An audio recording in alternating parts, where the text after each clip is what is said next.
On this day in history, April 5th, 823, Lothair I is crowned King of Italy by Pope Paschal I. Included in the following is an excerpt from the 1944 edition of the Encyclopedia Britannica, going over the life of Lothair. Lothair I, born 795, died 855, Roman Emperor, was the eldest son of the Emperor Louis I and his wife Ermengarde. Little is known of his early life, which was probably passed at the court of his grandfather Charlemagne until 815, when he became ruler of Bavaria.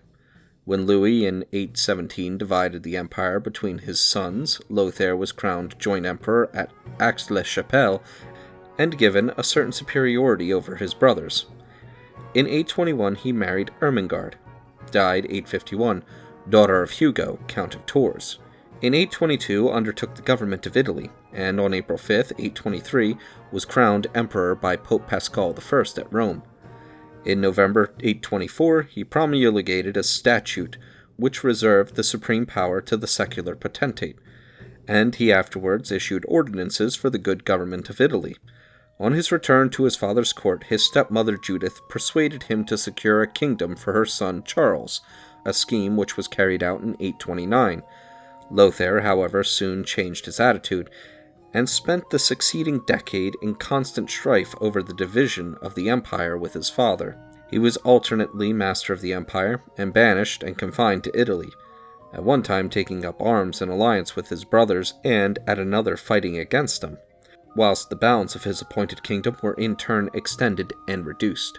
When Louis was dying in 840, he sent the imperial insignia to Lothair, who, disregarding the various partitions, claimed the whole of the empire.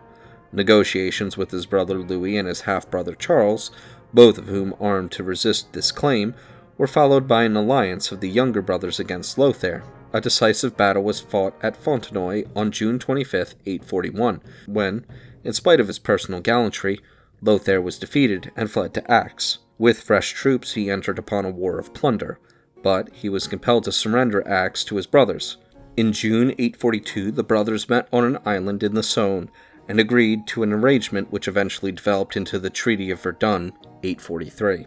By this, Lothair received Italy and the imperial title, together with a stretch of land between the North and Mediterranean seas lying along the valleys of the Rhine and the Rhone.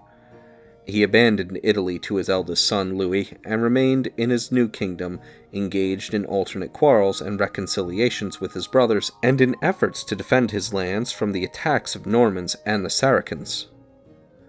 In 855 he fell ill, and divided his lands between his three sons.